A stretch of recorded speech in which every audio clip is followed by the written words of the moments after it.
Hello, everybody, and welcome to another edition of Wrestlenomics Radio. I'm Brandon Thurston, broadcasting live and on demand from Buffalo, New York, still in Buffalo, New York, where today is Sunday, November the 3rd, 2024. We are in, for those watching in video, we are in a new backdrop here. Sorry for the shaking. We are in a new background. No longer are we positioned in front of a green screen projecting a map, but we have actual physical maps here in physical reality today. These might change, this background and scenery might change. I put this up specifically just a few minutes ago so that we would not have bare drywall and the sort of ripply wrinkles of the drywall visible on camera. That would not be acceptable. There are also books in the background, which you can judge. But today, in addition to that, in addition to your judgment, we will have a state of the wrestling business, which we'll get into. We will look at Wrestlemania ticket sales prices, and how those have grown, especially last year and of course into this year as well. And we'll see how those prices are holding up. Spoiler, they are.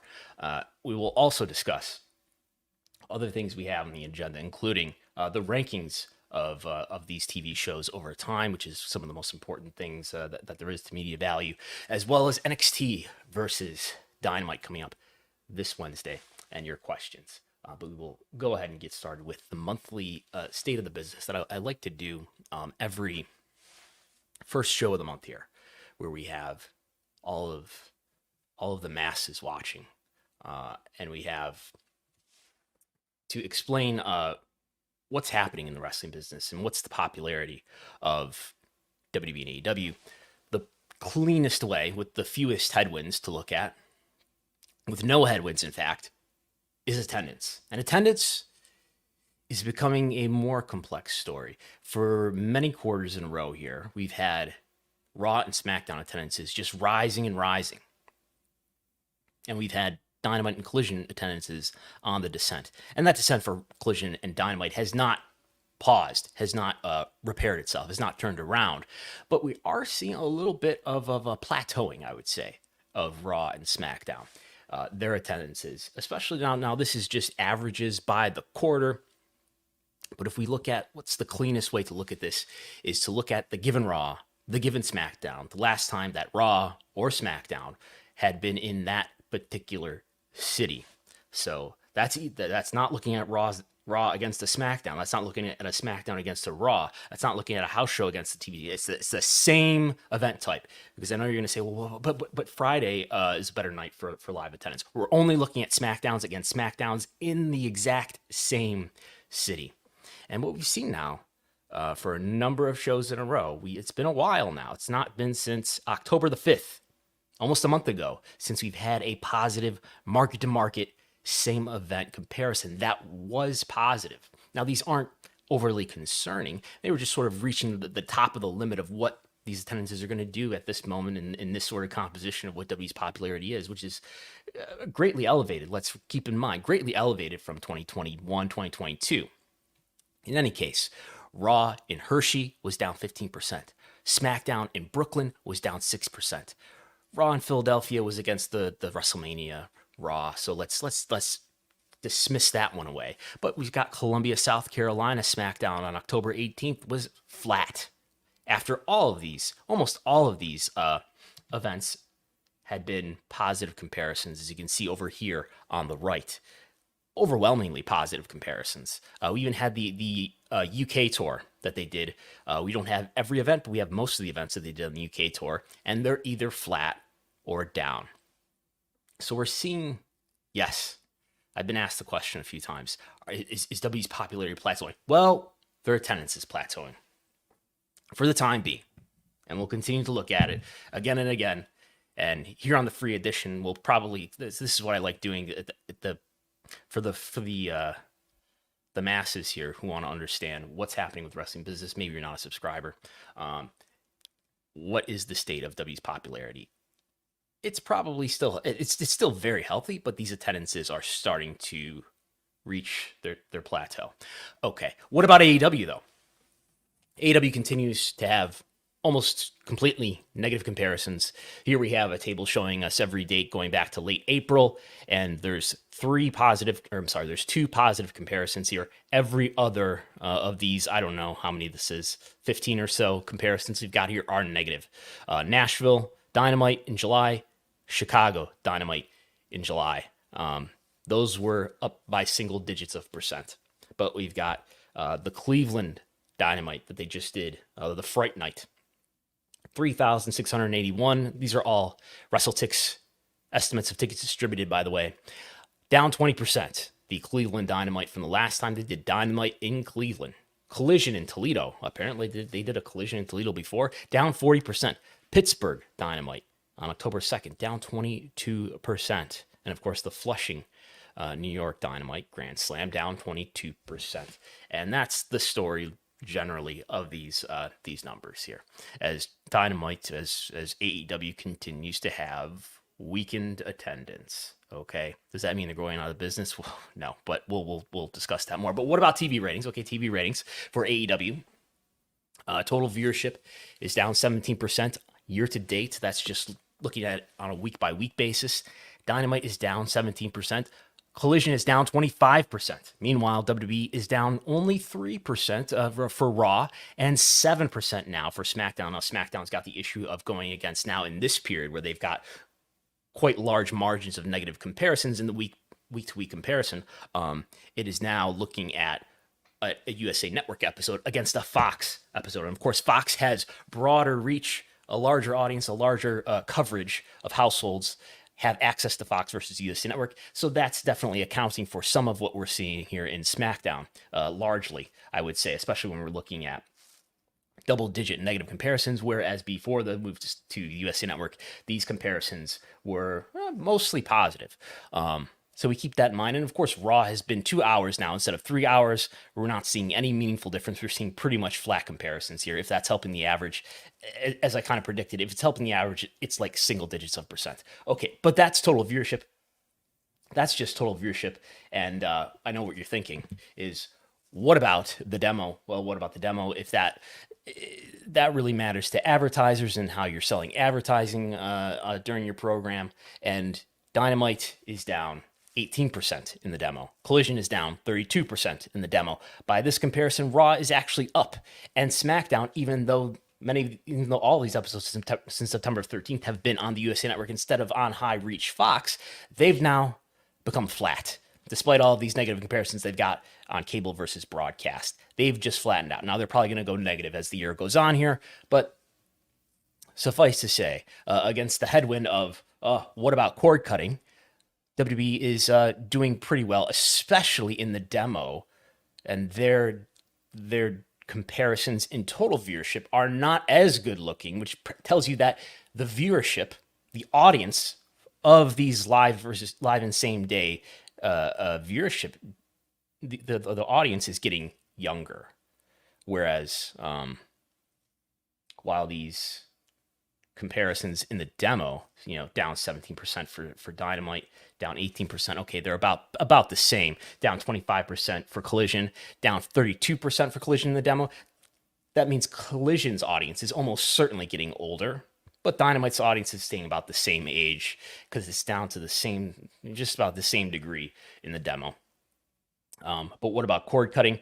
What if we gave this, some sort of offsetting factor for cord cutting? What would that be? Well, I looked at Xfinity, I looked at Comcast, their releases, and Charter, who just did their quarterly updates this past week, I believe on Thursday and Friday.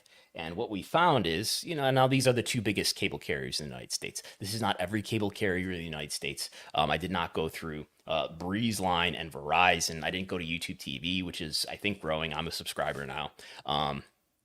But these are the two biggest. I didn't go to DirecTV or Dish. Maybe in the future we'll get into a routine where I dig this up in an automated way. But Xfinity Comcast, in terms of its cable subscribers, it's what they call video subscribers, it was down 11% on the quarter year over year. Charter Spectrum down 9% year over year. So let's call it, without doing deeper research here, to get them. And this is when I did go through all of them via LRG research and sort of did a weighted average on what the delta was. It came out to about 9%. Well, let's call it 10%. Well, if we call it 10%, we've still got 18% down for Dynamite, 32% down for Collision. And I know you probably want to say, well, with younger people, that rate of cord cutting is probably even greater. It is, but I doubt it's 18%, and I'm sure it's not 32%. And if you were to apply those offsetting factors to Raw and SmackDown, well, Raw and SmackDown must be really positive then if we're going to add a 10% gimme or even greater than 10% gimme to Raw and SmackDown. Okay, we'll look at NXT also later. But what really matters to the media value, now that can tell you something about popularity, viewership, especially when you try to adjust and take into account all the things you should take into account to get an idea of how the ratings reflect popularity. That is one issue that we can think about and say, yes, we got the attendance story for AEW, that's negative. We've got the TV rating story for AEW, that's negative. We've got a rating story for WWE, that's pretty positive. We've got an attendance story that's flattening in its direction, but on the whole versus a couple of years ago is quite positive. Now, what really matters to whether or not AEW is going to go out of business is, well, as we know, they got a renewal at a rate of about doubling their TV value previously from WBD. And the reason why they got that is because of this chart here, in that this is one way to look at it. This is not what David Zaslav looks at, I'm sure, and decides he's going to give exactly this dollar amount. But this is what really reflects media value, the TV deals. And what we see here is a great picture of stability for SmackDown, for Raw, and for Dynamite. And in fact, somehow, sometime in October 2023, this story got even better for Dynamite. So what we're looking at here is Raw and SmackDown on a weekly basis versus all cable originals and all broadcast primetime. This is just primetime programming. This is the data. This is not all the data that we would want, but this is the best data that we have that is public, that I can aggregate and put together and show in a chart. Okay. What about this? What about that? Well, this is all the data that we've got. And without getting a $10,000 Nielsen subscription, this is what we have access to. And what we see is SmackDown and Raw are well into the top 50, maybe in the upper half of the top 50 on the week on a median basis. And Dynamite is near, just below the top 50, maybe in the 60 or the 70 range on a median basis. And NXT has really improved its standing, where it was down here in the 200s a couple years ago, and is now ranking over into the top 100 on a weekly basis. That story has not changed much since NXT moved from the USA Network to CW. In any case, and we've seen how Collision has started out really strongly, descended, and now flattened out to hitting about the 150 mark. It's ranking at about 100, the 150th most watched show in the demo on the week. And Rampage is a margin below that into the top 200, but not far above. Not much better than being in the top 200. And even Rampage, despite its decline in viewership over time, we didn't even look at Rampage and how Rampage has declined in those charts. We just looked at Dynamite and Collision.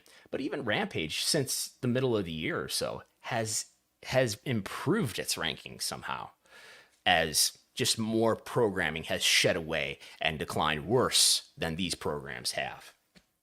So that's why these programs, and this is what were the most watched programs this past week. It was football, it was MLB. We can look at what else there was. We have this article that I believe is accessible for everybody in the world. Where do, in this given week, to give us a concrete example, where did WWE and where did SmackDown and Raw rank? They ranked SmackDown at number 20 with its 0.43 rating, and Raw right next to it, virtually, with its 0.42. Only, with Florida State and Miami right in between. Fighting at well, that was Florida, right? Florida last night where there's fighting. Anyway, so we've got NFL games, the World Series, This is only prime time, so we don't have the Sunday window here. We've got the Monday Night Football game between the Giants and Steelers, and the various simulcasts thereof. We've got college football. We've got broadcast primetime program like Dancing with the Stars and Survivor. We've got some big college football broadcasts. We've got something called Tracker. We've got Georgie and Mandy's first marriage. Is that the next Big Bang Theory in waiting here from the CW family? We've got an NBA game, the Spurs and Mavericks, Ghosts, Big Ten football, and then we start to get into the wrestling, into WWE and Raw. Well, where is Dynamite or NXT for that matter? Or Collision's not on here, I'll tell you. Rampage is not on here, I'll tell you. And we get down to 81, and then we do see Dynamite. Which, big news here. I think I've decided that going forward, we're gonna change some of our visualizations and upgrade them, especially using something called Data Wrapper. And the color coding is going to be evolving, I think, soon. And we're going to use purple for Dynamite going forward, because it's really abandoned the gray that I've associated with over the years. Anyway, Dynamite is at 81, around things like 90 Day Fiancé, 2020 on ABC, the Jesse Waters primetime Fox News show, outdoing college football on Thursday night, Syracuse at Pittsburgh, Real Housewives outdoing a couple episodes of Gutfeld, and so on. And then we have NXT here at 97. At 97, outdoing Krapopolis on Fox, a broadcast animated series, outdoing Anderson Cooper. Again, this is just in the demo. These news broadcasts are blowing away shows like NXT or Dynamite when we're talking about total viewership. We've got Anderson Cooper being watched by about 1.4 million people versus just over 500,000 people for NXT. Just an idea of how old that cable news viewership is, and how much younger by comparison the wrestling viewership is. And this is why we have these TV shows, despite in AEW's case, despite viewership declining over time, we have media value growing over time, because most shows have declined worse than these shows have, or at least these live broadcasts are the shows that are left standing. And this is why WWE is breaking its financial records every year, and this is why AEW will probably be profitable, maybe as soon as next year, but sometime in the lifetime of its next deal, 3 years with a fourth year option. Who knows if they'll get another deal? Rumors are they're talking to broadcast networks, possibly including Fox. If they get another TV deal, that would even further improve their financial picture. So, by the way, you're watching Wrestlenomics Radio, which is every Sunday for subscribers. It's free the first Sunday of each month, and the graphics team has upgraded our Patreon plate advertisement. And look at this, we've got a stock photo involved here, but if you sign up for the Patreon at patreon.com/Wrestlenomics, you'll get the in-depth analysis that I do nearly every day on every TV show that happens, with TV ratings, attendance analysis, YouTube analysis, even cage match ratings analysis at the very end there. All of that is powered by my various scripts and spreadsheets. You also get access to this program again every Sunday at 11. And if you're on the data subscriber tier, you get access to my archives of TV ratings, quarter-hour ratings, and YouTube views. Again, that's patreon.com/Wrestlenomics. And speaking of quarter hours and YouTube, this Bloodline storyline, is it over with? It's not a draw anymore, right? It's not a draw anymore. Well, this clip from 2 Fridays ago, Jimmy and Jey Uso reunite after ripping gold from the Bloodline after the tag title change with the Motor City Machine Guns. This hit 2 million viewers on YouTube, which is not many videos for WWE hit 2 million viewers. Very few of them do. So that happened, but that's just one. Maybe that was a fluke. Well, if we look at the quarter hours that were associated with this very segment, it popped the final quarter of SmackDown on the USA Network by 17% overall, by 20% with viewers 18 to 49. This doesn't happen very often at all.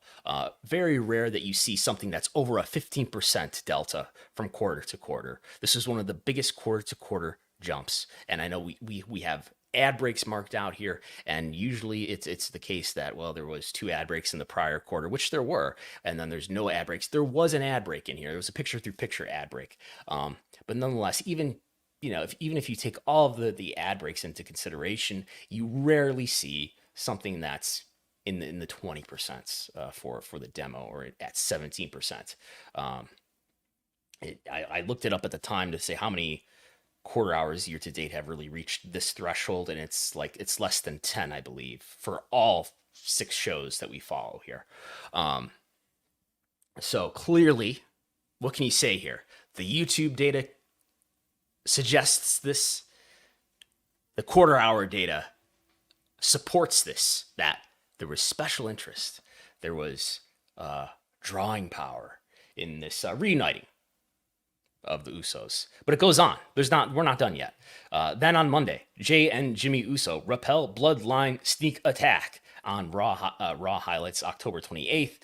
Did that get affirmed by that reached 1 million viewers, okay, or 1 million views, I should say, and that's a global number. We should point out here, we're looking at TV viewership, that is US only. This is a global number. It reached 1 million views, and views are not viewership. It's a different way of measuring, but very few, especially lately. There had been times where we would get every week there'd be something in WWE that would hit 1 million, but suffice to say that it's the minority of YouTube clips from weekly TV shows that hit 1 million views. Okay, anyway, and then we had in the same show this backstage segment of Jimmy and Jey Uso see Sami Zayn talking to Solo Sikoa, also reaching 1 million views on YouTube. What do we see in the quarter hours that reflect this? The Jimmy and Jey Uso live promo that opened the show, which had no ad breaks in it. Nonetheless, it was the very peak of the show, which is about as well as you can expect it to do. It had no ad breaks to start off the show. It's got some advantages. You're putting it in the starting lineup. You're having it lead off, so hopefully it's doing well. You're giving it an opportunity to succeed, and it really can't do much better than it did here in terms of it was the high point of the show. And then we had the backstage angle along with the Damian Priest versus Dominic Mysterio match. So maybe some credit to those two. Backstage angles tend to be shorter and not overly affecting the rating, but this was up 9%, up 4% from the previous quarter hour. So it supports the notion. It certainly does not dissuade the notion that this is a draw as we go on here. There's more. The Bloodline storyline continues as this Roman Reigns and the Usos stand united before Crown Jewel this past Friday, November 1st.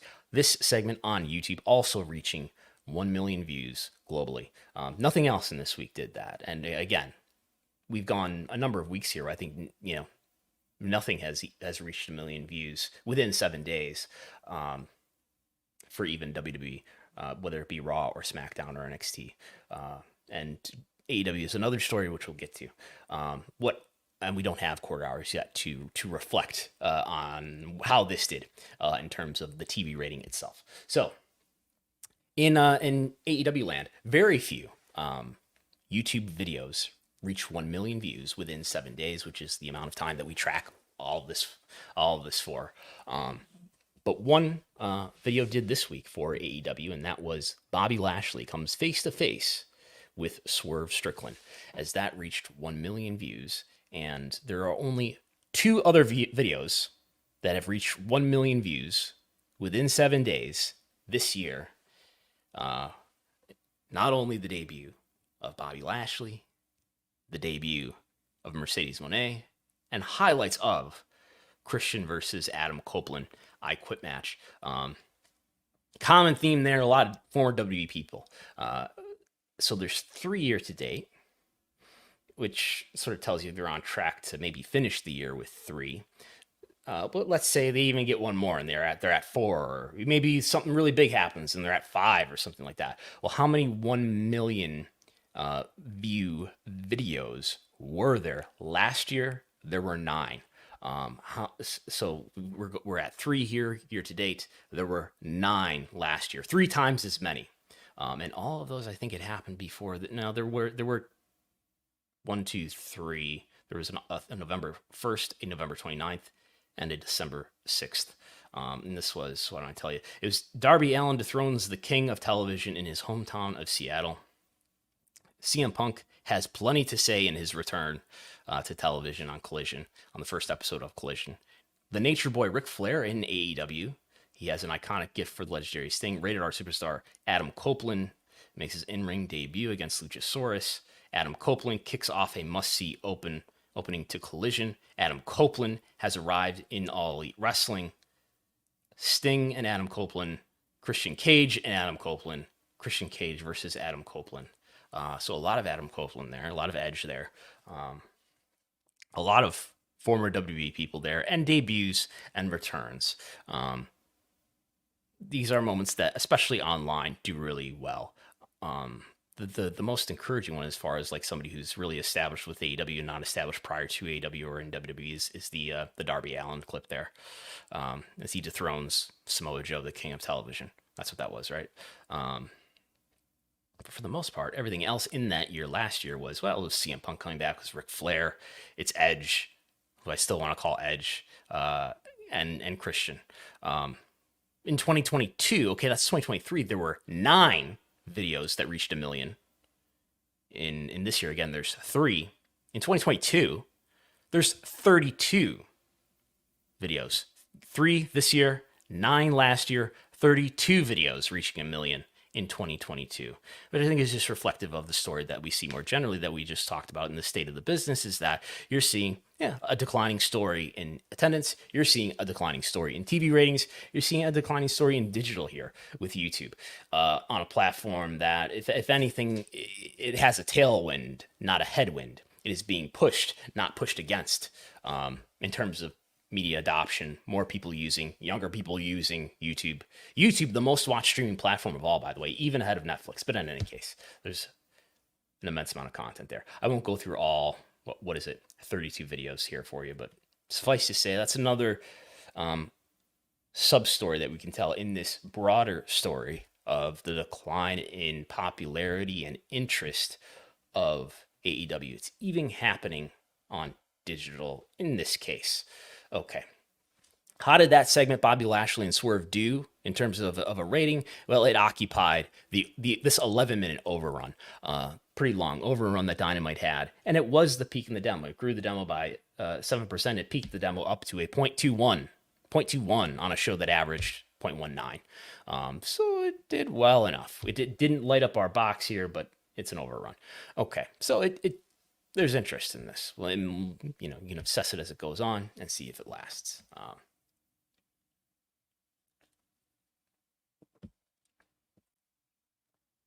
And now Wrestlemania tickets, as promised. Wrestlemania tickets are expensive. Have you heard? What used to be an $89 ticket in 2008 in Orlando, it got up to in 2015, sort of the post the first year of the W Network, got up to be $218 in Santa Clara, about the same for the WrestleMania 32 with the historic attendance, whatever you believe it is, or respect your beliefs, whatever they are. And it got into the 200 range. In 2019, last WrestleMania before the pandemic, got up to $268. That's a lot of money. That's far above what the minimum wage is per hour. It's some 10 times that, almost. Well, no, more than 10 times that. And then we have the 2-day WrestleMania era starts. So you're sort of doubling your money. So I'm saying here, what is the average ticket price per night still? And it gets lower because the supply gets greater because we have more tickets to move. And it gets to about $150 through Tampa in 2021, $136 in Arlington for 2022, $171 in Englewood. And by the way, all of this is based on W's disclosures with their KPIs, breaking out WrestleMania attendance, which is a paid number. We've got gate numbers that were either announced or we can deduce via comparisons that W has disclosed year over year in terms of percentages. And we do have a public records request response for 2024 in Philadelphia this year. The average ticket price per night, $341, blowing away all previous average ticket prices, $341 per night. And this year, I can't tell you what the average ticket price is going to be, but I can tell you what the minimum going price is that's left on the table here. If we navigate our way over to Ticketmaster here, they're selling 2-day combos only at this point on Ticketmaster, first market, and the lowest price. What if I want one ticket? If I want just one ticket, I got to buy both both nights together at this point, and the lowest price I can get right now is $950. $950 divided by 2 is what, 475, I think. So again, what was the high ticket price last year? 341. That's the lowest available now. Now I have seen 800 on here earlier. And this is first market. So you could say, well, maybe it's the case that that's what they're trying to sell these tickets for. And there's still quite a few tickets left, right? If we zoom in on this map and see how many tickets that they've got actually open to inventory here. If I zoom in a couple times, it'll show me the dots. There's some dots here. I'll let WrestleTix analyze that and figure out how many tickets have really been moved here, but there's some ticket availability here. Now, if you look at the secondary market, maybe you would say, well, on the secondary market, I bet they're selling for less than face value because they've overpriced this. But that's not what you see.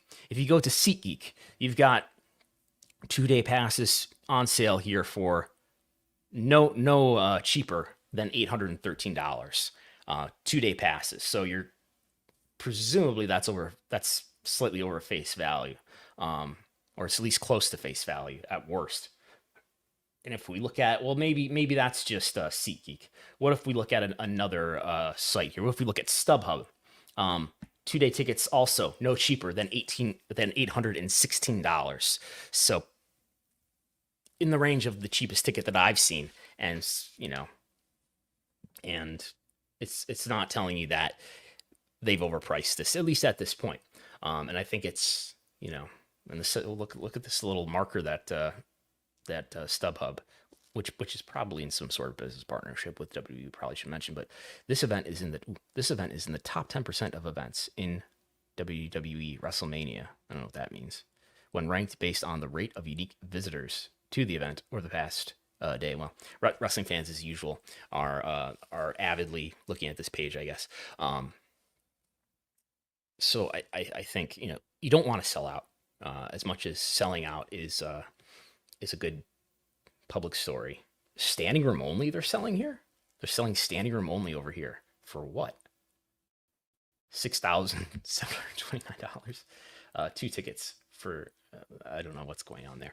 In any case, selling out means that you might have priced it too low. And if you want to make the most money possible, then you probably want a picture at about this time that looks like this picture that's on Ticketmaster right now, where you've got some supply, where you're really squeezing the consumer. I know this is a very capitalist description, but where you're really squeezing the consumer and really bargaining them and getting them to pay the most that they're willing to pay.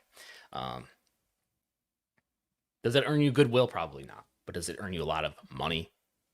Yeah, this is probably if it comes anywhere close to the usual volume of what WrestleMania usually sells, which is about 55,000 each night. At these prices, I would think that the average ticket price is going to be well above $341. In fact, we can't find a ticket that is priced. We can find tickets that are priced around $400 per night. And those appear to be the cheapest tickets. And it's not like there were cheaper tickets that have already moved. So I'm thinking that the average ticket sale price, especially when we're looking at some of those floor seats that are, $10,000 per night, that the average ticket price is going to be quite high. And if they sell, again, their usual volume, this is going to blow away all records, even when adjusting for inflation. What is the record? The record adjusting for inflation is WrestleMania 32 in 2016, which sold at the time, including fees, $17.3 million in tickets. And if you adjust that to inflation in today's dollars, is about $22 or $23 million.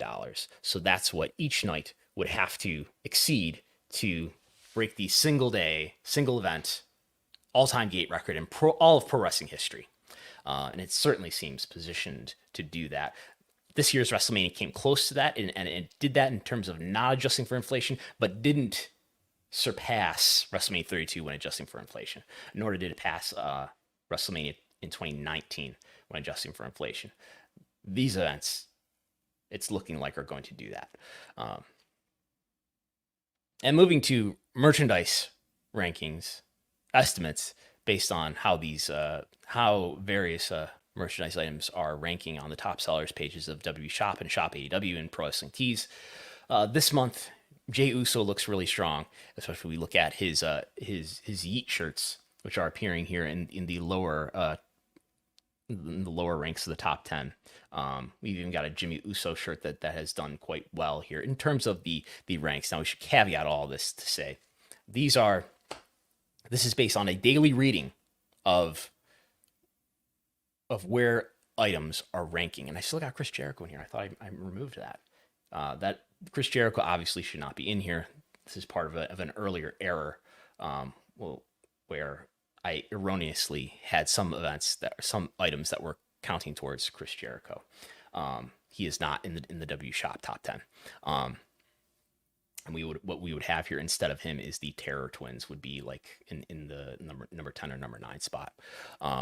So this is based on daily data reads of, in this case, wshop.com, sorted by top sellers, and then we're doing a reverse rank value and a count of how many days the item appeared in the top 10. And number one, the item that appeared in the top 10, 24 out of the 31 days, is the Roman Reigns OTC shirt. And the number 2 is the John Cena. We're already getting ready for the John Cena farewell shirt. Those shirts ranked 19 out of 31 days in the top 10. And we can go through this and so on. We've got another OTC, same design, just on a hoodie. And another one with the sleeveless pullover hoodie. So we did not, aggregate these together and combine them. Every item is its own line item here. And then we have the AEW shop. This is just for October too, by the way. In this month, we've got the FTR Summit Coffee, which I think is seems to be a fundraiser for hurricane relief in North Carolina, where FTR are from. And this ranked in the top 10 on Shop AEW 25 out of 31 days. It appeared on the shop for 27 days, and that is the number 1 item, followed by the Britt Baker Britsburg football jersey. We've got a Will Nightingale Micro Brawler action figure, Danhausen mystery box, whatever that is, an Adam Copeland figure, and we can go on and on here. And then we've got Pro Wrestling Tees, where the top category is AEW stuff, followed by Joe Henry, who has been leading on Pro Wrestling Tees for a number of months here, where we've got Silent Bob and Jay figures here at number 1 and number 2, but then the I Believe in Joe Henry shirt, which has been ranking quite highly. If we think that these rankings are honest and actually reflective of actual sales, which I can't tell you yay or nay, but this analysis has matched up with Pro Wrestling Tees graphic that they put out about who the top sellers are at the end of the year.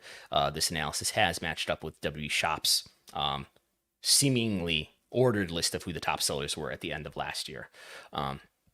Anyway, Joe Henry, number 3 here with his I Believe in Joe Henry shirt, ranked in the top 10, 18 out of 31 days, and so on. A lot of the same items are on Pro Wrestling Tees as Shop AEW. Year to date, and here we have CM Punk number 1. I know that the Fanatics CEO congratulated Cody Rhodes for being the top seller for Fanatics, and they have the real data, so he may be he would certainly be in a position to know. We have Cody Rhodes here at number 3, just based on this analysis. So we do have Cody Rhodes doing well, doing better than Roman Reigns and Stone Cold Steve Austin, the W brand itself. And by the way, this is just for apparel, so we don't get into things like replica belts and whatnot, and mugs and whatever else. There's tons of stuff that's on W Shop. And the top items for the year to date, as of Halloween, January 1st through Halloween, is the men's black Jey Uso Yeet t-shirt, which has been in the top 10, 147 out of the 300 days that it's been on the shop. It's about half the days in this year it has been in the top 10, which is better than any other item. Even when we use reverse rank value with a limit of 50. And then we've got the CM Punk t-shirt, 2 of them are in the next 2 slots. And then we got the OTC t-shirt for Roman Reigns. We got the John Cena farewell shirt. We got more Roman Reigns. We got another CM Punk item here, another Yeet shirt, a Randy Orton shirt, and a Cody Rhodes shirt at number 10. So, and then looking at Shop AEW, we've got items, the MJF, who are the top items. Got Will Ospreay at the top after the AEW brand itself, which is a lot of DVDs. Shop AEW as well as Pro Wrestling Tees, which are basically the same design site, don't have a separation for apparel like Shop AEW, like Shop WWE, like W Shop do. So we have a lot of AEW shirts, but also DVDs and things like that. After AEW, we've got Will Ospreay at number 1. I guess number 2. We've got Swerve Strickland at number 3. The Ring of Honor brand, MJF, the Outrunners, who have been ascending lately, Mercedes Moné, Sting, Orange Cassidy, and Bryan Danielson. The top item still year to date is the Better Than You Bay shirt for MJF and Adam Cole. An Adam Copeland rated R era, a Bullet Club shirt, which is actually not this Bullet Club shirt, but the old-fashioned Bullet Club shirt is still the number 1 item that I've got for Pro Wrestling Tees here. We'll go on. CM Punk, the number 4 item on the Shop AEW list.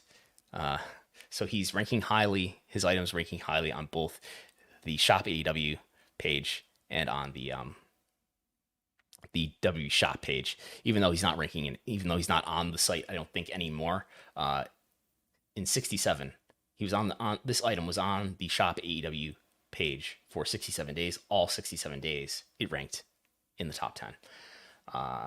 We've got some Will Ospreay stuff, as you would expect. We got an MGF shirt. We've got another. I feel like I'm on Home Shopping Network here, doing my shop at home gimmick here. Don West. All right, and we'll here's the rest of them. Joe Henry, of course, ranking highly at number 4 here, and a lot of the same stuff that you can get on the AW site. So then from there, an update on who actually owns WWE. The answer is TKO. Okay, but who owns TKO? TKO is owned, as you may know, by Endeavor, which is itself owned in turn by a bank called Silver Lake, a private equity firm. Have you heard of private equity?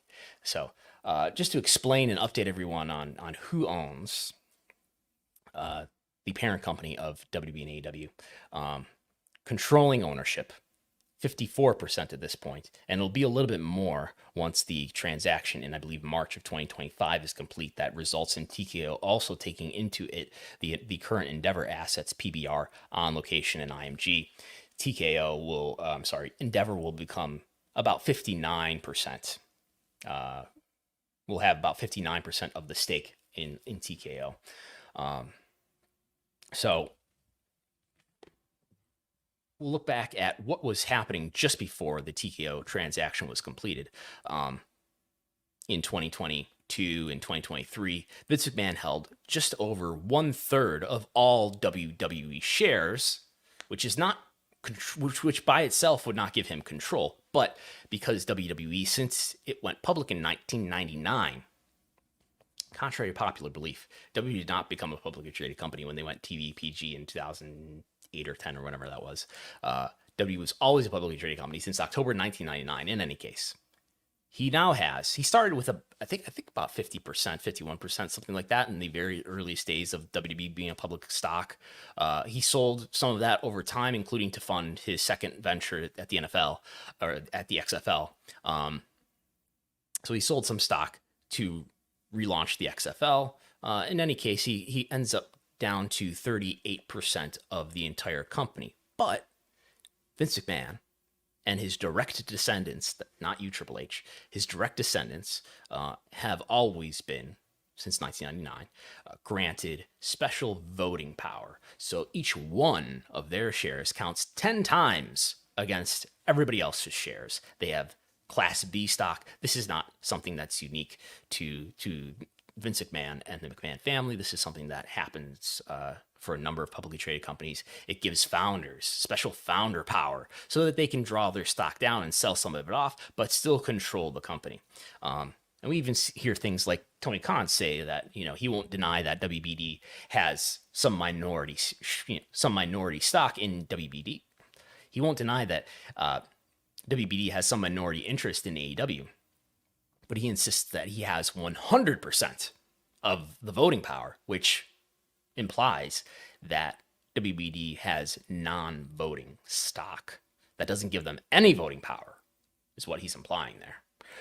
In any case, because Vince McMahon has special super shares that give him 10x voting power, he had, at the time that he had 38% of the shares, he had 81% of the voting power. So, in essence, he could control WWE. What does that mean? That means that when he resigned for the first time in July of 2022, he had resigned as CEO. He had resigned as chairman of the board. He had resigned as head of creative, even though he didn't resign on an interim basis from that role when he first resigned at an interim basis. He resigned from all roles, and he was effectively out of the company. And then he decided that he wanted to return in January of 2023. He was able to do this because of this right here. He was able to do something called written consent, which is something that a controlling shareholder can do and just decide to re-add himself to the board of directors, which he did. So he added himself to the board of directors, as well as former WWE executives George Barrios and Michelle Wilson. Removed certain other members resigned, including Stephanie McMahon in the days that followed. And he was able to just force his way back into the company because he still controlled the company. Now, when the merger was completed in September 23, that special voting power went away, and he no longer had enhanced voting rights. Every one of his shares counted as one vote, just like everybody else's shares. And therefore, when he resigned this year in January 2024, following the lawsuit filed by Janelle Grant, he resigned from all roles. He will not be able to return in the same way, at least. He would essentially need the approval and the support of Endeavor to return to WWE, which makes it very unlikely that he's ever going to return to WWE. Now, Vince McMahon did sell a lot of his shares in the last 12 months or 14 months or so. He sold a lot of stock, but contrary to popular belief, Vince McMahon has not sold all of his stock, or at least there's no public records to tell us that he has sold all of his stock. As of April 24th this year, he still owns some 8 million TKO shares, which is just under 5% of the company.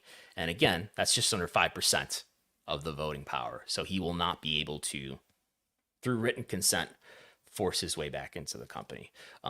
So who else owns TKO? Well, it's a lot of boring financial institutions. Linsdale Train has long been the biggest financial institution shareholder in WWE. It is, I believe it is still, or it's tied. It's one of two of the biggest shareholders in TKO. Linsdale Train is a UK financial institution. Vanguard is a mutual fund financial institution with that owns zillions of companies. BlackRock, the same. Morgan Stanley, 91% another UK, I believe, financial institution. And then numerous others, mostly financial institutions that own the rest of the stock. They all own less than 2.5%, including all you retail investors out there. You own a very, very, very, very small minority. Stephanie McMahon at this point might own 1 or 2% of the company, probably less than that, somewhere around that. Linda owns less than 1%.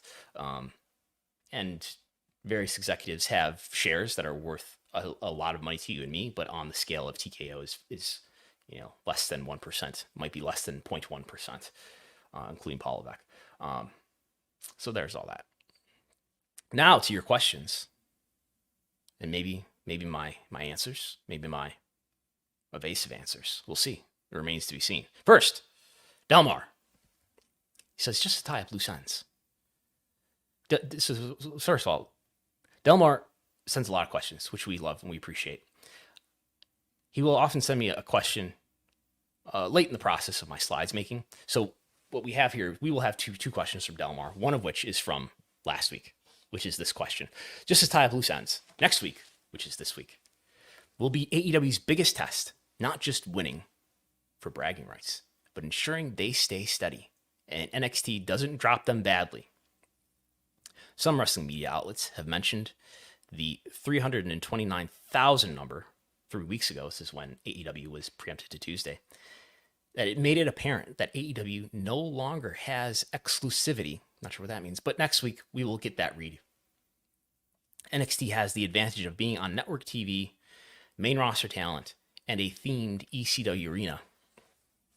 But they're putting up a fight and making the head-to-head more interesting because it's a preempted NXT going against a much weakened Dynamite. Someone on the WWE side told me earlier this week that they're confident that NXT is going to win because this is going to be promoted, that it's on Wednesday on all their programming leading up to the Wednesday broadcast. I think it will be this is easy to say. It will be closer in total viewership than it will be in the demo. Let's look at where they have been trending so far. We've got NXT on CW separated out here, starting off very high and doing a really strong second episode that I thought was going, and this gets into Delmar's next question, but that I thought would be indicative of how much that rating was going to retain for CW, where it was into the high 800,000s of viewers. It has plummeted here to just over 600,000 viewers, but then popped back up to about 700,000 and then down against World Series to under 600,000. So that's total viewership. Now the demo has been, right, the demo compared to Dynamite has been, Dynamite has been more strongly ahead of NXT, even on CW in these last 3 weeks, I guess we could say, where Dynamite has done a 0.20 and a 0.19 and a 0.19 versus NXT doing, in the teens here, or I guess in the teens. So what the disadvantage will be that NXT is out of its normal slot. The advantage for NXT will be that it's a special show. It's in Philadelphia. It's ECW nostalgia. A disadvantage that will, on its face, go to both of them is that there's going to be probably enormous news competition from the cable networks. Who knows? Maybe even the networks, depending on what happens here in the United States following the election. Where we, I think common wisdom is that we might not know who won the election on election night, but you never know what's going to happen here. So I think Dynamite will edge them out in total viewership. I think Dynamite will beat them more decidedly in the demo. I could be wrong though. Delmar's next question is that how would you assess NXT's rating so far on CW, and has it been positive, negative, or a mixed bag? I would like to, he's going to call me out here and use my own words against me here. I would like to bring up, you made an interesting, a point you made in an interesting article on Wrestlenomics Patreon on September 30th, where I wrote, several weeks into its CW run, NXT's ratings could reveal a lot about the network's drawing power and how willing wrestling fans, specifically NXT viewers, are to follow the show to a network they may not typically watch. And let's look at how these ratings have trended across, the change in network. Total viewership appears to be about where it was. If we take these last 3 weeks as more reflective of the norm and not these first 2 weeks, this total viewership looks pretty similar to the USA Network period. And if we look in the demo, this demo was down quite strongly against the World Series this past Tuesday. But otherwise, these demo ratings look pretty much like the USA Network demo ratings.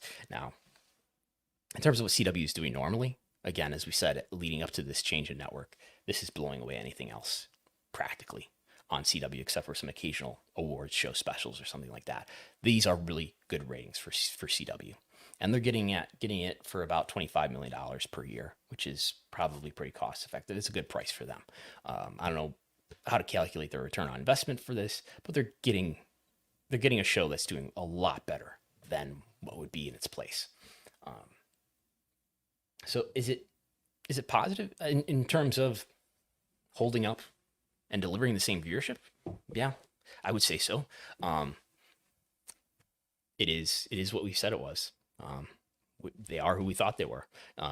This is a show that's going to do about the same viewership regardless of the change in network, even though it's a lower profile network, but not that much better, even though it's on broadcast, which in theory is in more households than the USA Network.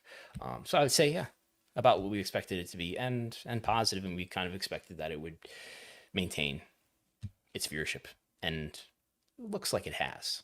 Unless this number that they did this past Tuesday is indicative of some norm. But even that, if you look at the total viewership, is in the range of what USA was doing. So, yeah, NXT continues to do pretty well.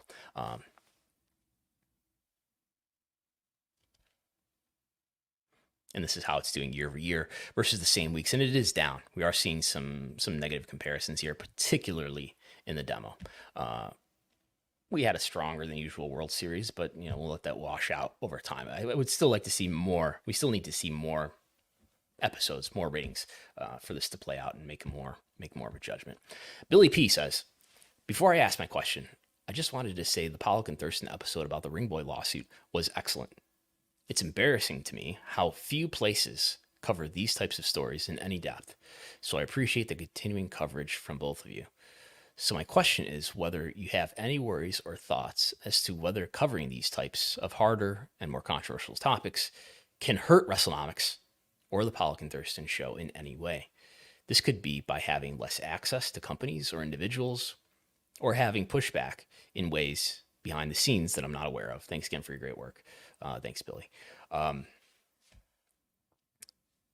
Access is not something that's like, it would be one thing if we were relying on access to like interviews of WWE talent, or AEW talent for that matter, which we have never had as a guest on Pollock and Thurston or on any Wrestlenomics content.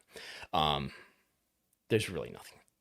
There's really no, unless there's like, I don't know, we have to get into like conspiracy theories to think about what they could be doing behind the scenes to plot against Wrestlenomics. I have no information to support that anything like that is happening. I have no concern and no fear about this stuff. Like, I'm not unaware of the fact that when we cover stuff like this, I'm sure WWE would prefer that we not cover things that are negative to their brand and image and their message. But the worst that they could do to us is just stop credentialing us on the occasions when we do apply for credentials at WWE events, and not letting us into press conferences, and that has minimal value to us. I think it has maybe more value to them in terms of supporting the appearance that they are open to questions, that they are open to any questions that are respectfully enough asked. And if I do, if a question from myself or from John Pollock is lending credibility to these press conferences, well, that's something of a value to WWE. If they don't include us in that, we're not losing much value, and it's it's not going to help them in any way, I guess, in terms of it's not going to encourage us to be nicer to them. So no, I don't have any concern or any fear. Like, I think in AEW's case too, I think as AEW's business has declined, at least not now, its media deal is strong, and they're going to be financially viable probably pretty soon. But as their attendance has gone down, and as their TV ratings have gone down, and as I have covered that in whatever way I've covered it, I think that has led to people in AEW liking me a lot less. So I think that has happened, and I think it's no coincidence probably that I have not been called on for media calls in the last, I think April was the last time I was called on, even though I've been on the line every time. So there are things like that are, maybe I'm in the penalty box there because, I've been critical of AEW, but I have, like, it doesn't hurt me though in any like financial way.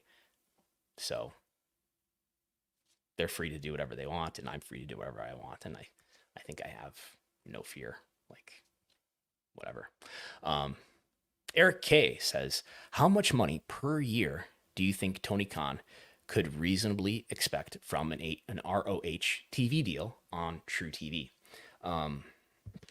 Not much, I think, is the answer there. But it's something that maybe more like it's supportive of a partnership with your by far most valuable partner, Warner Brothers Discovery. I would not expect much money from it because it would be a show that they would be not incurring much added expense to produce because they're going to be taping Ring of Honor matches at the tapings that they're already doing. They're not going to be doing more tapings because of Ring of Honor, right? I don't think they've done a Ring of Honor specific taping other than their pay-per-views in a long time, and I don't see any reason why they would have to do that. It's just extra matches that they're producing for their more important content that they're shooting live. Okay, so the expense on AEW / Ring of Honor's part is minimal. So whatever they get is kind of gravy, you know. If it's a very low value deal, it's kind of all margin there, I would think, for the most part. You know, yeah, there's some extra expenses that might come with, you know, producing that content, paying talent, and whatever other internal costs there are to preparing that content and making sure that it's edited and it's in the right format and so forth, and other things that are, you know, sort of beyond my purview. But so what value? I mean, what viewership is this going to do? It's going to do far lower viewership than Collision and Rampage because it's lower profile than Collision and Rampage. It's going to do lower viewership in addition to that, probably because it is on TruTV and not TBS TNT.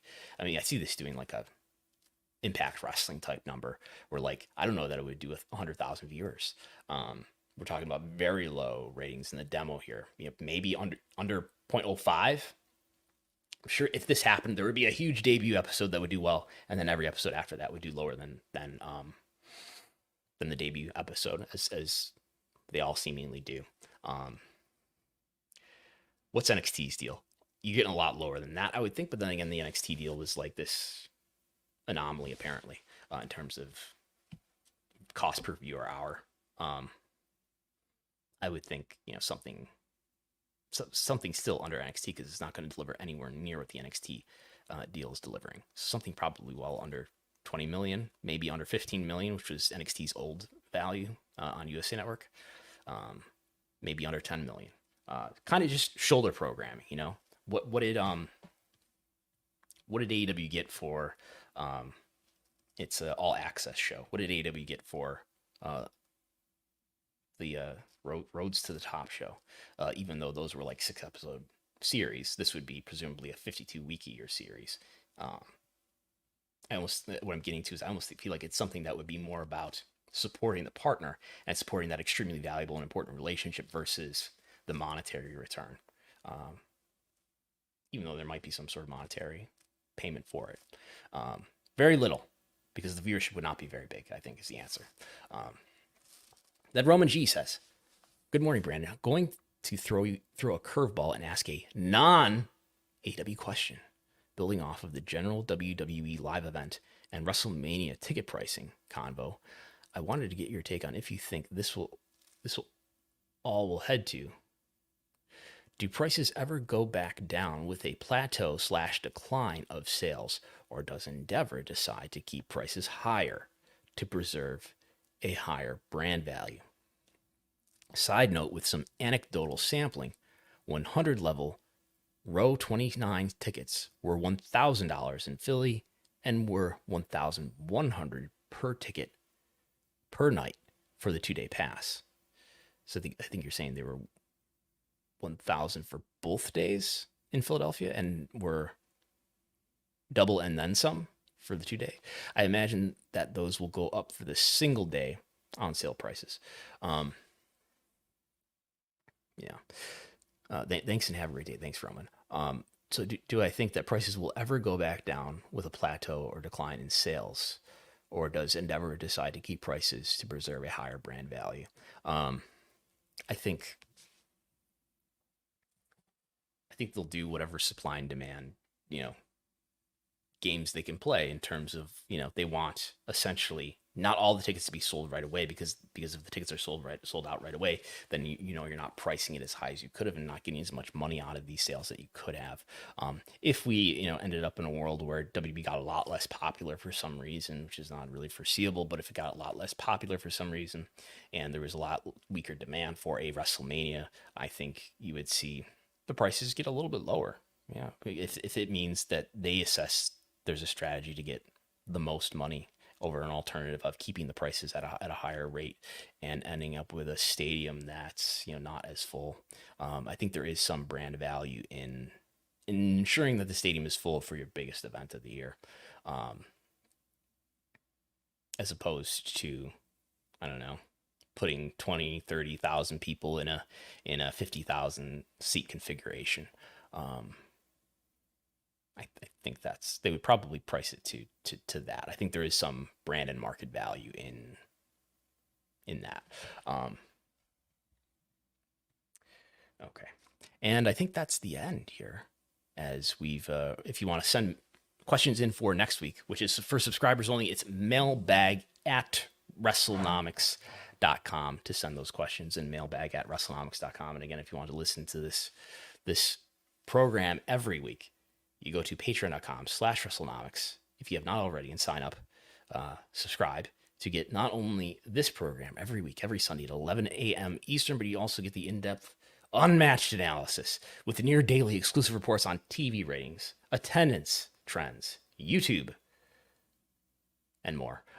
For all 6 major WWE and AEW shows, every day that we get data for them, and every day that those shows happen, the next day or whenever the Nielsen TV ratings come out, we've got a full report with the market-to-market comparisons for attendance, with all the comparisons for TV ratings, with all the YouTube comparisons, with how each program did in terms of its highlights. Plus, for 2 years straight here, over 2 years, going on 3 years, we've got quarter hours for every show, all 6 of those major shows as well.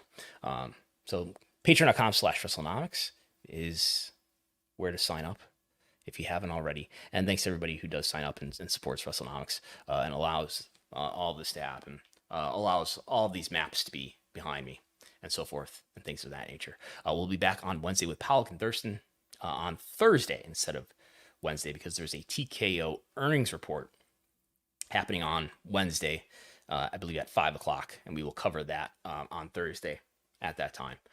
So thanks everybody for listening, supporting. Talk to you next time. Bye.